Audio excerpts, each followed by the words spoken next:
Welcome to TV. నేపాల్లో social మీడియాకు వ్యతిరేకంగా యువత నిర్వహించిన ఆందోళనలు చిలికి చిలికి గాలివానలాగా మారినట్టుగా హింసాత్మకంగా మారిపోయాయి.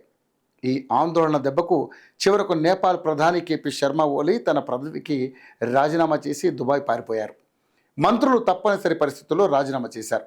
ఈ క్రమంలోనే కొత్త ప్రధానిగా సుశీలా కార్కి వచ్చారు. దీంతో అసలు సుశీల ఎవరు, ఈ పరిస్థితుల్లో ఆమె ఎందుకింత కీలకంగా మారారు అనేది సుశీలా కార్కి రియల్ స్టోరీలో తెలుసుకుందాం.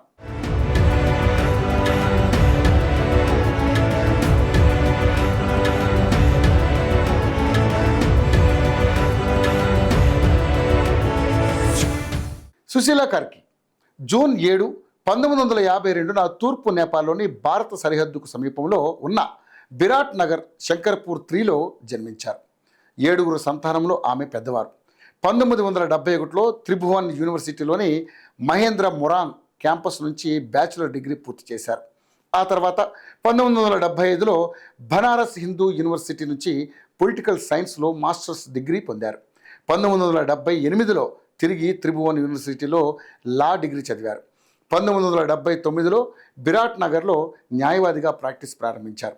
1985 ధరణి మహేంద్ర మల్టిపుల్ క్యాంపస్లో అసిస్టెంట్ టీచర్గా పనిచేశారు. 2007లో సీనియర్ అడ్వకేట్గా పదోన్నతి పొంది 2009లో సుప్రీంకోర్టులో తాత్కాలిక న్యాయమూర్తిగా నియమితులయ్యారు.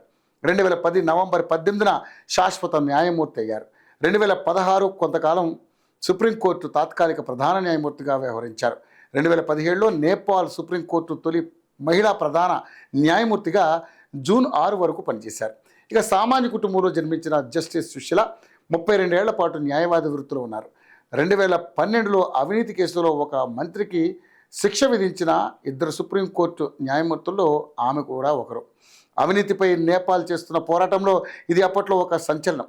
న్యాయమూర్తిగా ఉన్నప్పుడు అవినీతికి వ్యతిరేకంగా ఆమె తీసుకున్న కఠిన వైఖరి ఆమెకు ఉన్నత పదవిని కోల్పోయేలా చేసింది. 2017లో ప్రధాన న్యాయమూర్తిగా ఆమె పదవి చేపట్టిన ఏడాదిలోపే ప్రభుత్వం ఆమెపై అభిశంసన తీర్మానం ప్రవేశపెట్టాలని ప్రయత్నించింది. ప్రజా ఒత్తిడితో ఆ ప్రయత్నం విరమించుకోవాల్సి వచ్చింది. కానీ ప్రభుత్వం వైఖరితో నిరాశకు గురైన కర్కి స్వచ్ఛందంగా పదవికి రాజీనామా చేశారు. ఈ సమయంలో న్యాయ వ్యవస్థ స్వతంత్రతకు మద్దతుగా నేపాల్ ప్రజలు గళమెత్తారు. ఆమెపై పార్లమెంటు తదుపరి చర్య తీసుకోకుండా సుప్రీంకోర్టు నిలుపుదల చేసింది. ఈ సంఘటనలతో అధికార ఒత్తిళ్లకు తలొగ్గని న్యాయమూర్తిగా సుశీలా కార్కి ప్రజలు గుర్తింపు పొందారు. మరోవైపు భారత్తో తనకున్న సంబంధాన్ని ఆమె తరచుగా గుర్తు చేసుకుంటారు. తన పూర్వీకుల ఇళ్ళు భారతదేశానికి కేవలం 25 కిలోమీటర్ల దూరంలోనే ఉంటుందని తన రోజులను గుర్తు చేసుకుంటూ వచ్చారు. అయితే సుదీర్ఘమైనటువంటి న్యాయ జీవితం తర్వాత సుశీలా కార్కి రాజకీయాల్లోకి అడుగుపెట్టారు. పాలిటిక్స్లో యాక్టివ్గా ఉంటూ వస్తున్నారు. ఈ నేపథ్యంలోనే సోషల్ మీడియా బ్యాన్తో నేపాల్లో ఉద్రిక్తత పరిస్థితులు ఏర్పడ్డాయి. ఆందోళనకారులు ప్రధానంగా ఓలీ ప్రభుత్వం దిగిపోవాలని డిమాండ్ పెట్టారు. అదేవిధంగా ఓలీ రాజీనామా చేశారు. ఇది జరిగిన 3 రోజుల తర్వాత నేపాల్ తొలి తాత్కాలిక మహిళా ప్రధానమంత్రిగా ఖరారయ్యారు. రాష్ట్రపతి రామచంద్ర పౌడెల్ తాత్కాలిక ప్రధానమంత్రిగా సుశీలా కార్కి నియమించారు. జన్జెడ్ నిరసనకారులు, నాయకులు, అధ్యక్షుడు పౌడెల్, ఇతర న్యాయ నిపుణులతో అనేక చర్చల తర్వాత ఈ సెప్టెంబర్ 12న సుశీలా కార్కి పేరుపై ఏకాభిప్రాయం కుదిరింది. అనంతరం సుశీలా పేరును ప్రకటించారు. ప్రధానిగా ప్రమాణ స్వీకారం కూడా చేశారు. దీంతో ఆమె ముందున్న సవాళ్లేంటి అనే ప్రశ్నలు కూడా వినిపిస్తున్నాయి.